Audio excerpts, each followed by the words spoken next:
ಏನಂತಾರೆ, ಇವ್ರದ್ದು ಹಿಂಗೆ ಕಳೆದೋಗಿದೆಯಪ್ಪ ಅಂತ.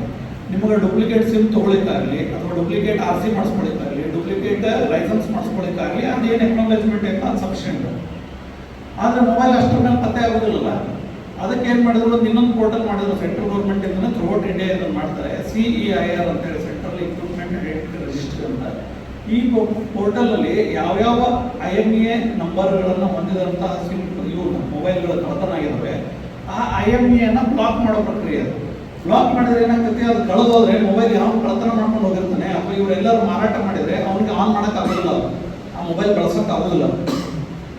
ಅವ್ನು ಬಳಸೋಕ್ಕಾಗಲಿಲ್ಲ ಅಂದ್ರೆ ಏನಾಗುತ್ತೆ, ನಮಗೆ ಪತ್ತೆನೂ ಆಗೋದಿಲ್ವಲ್ಲ. ಅದಕ್ಕೆ ಅವ್ರು ಏನು ಆಪ್ಷನ್ ಇಟ್ಟರು, ಅವನಿಗೆ ಬಳಸಲಿಕ್ಕೆ ಅವಕಾಶ ಕೊಟ್ಟರು.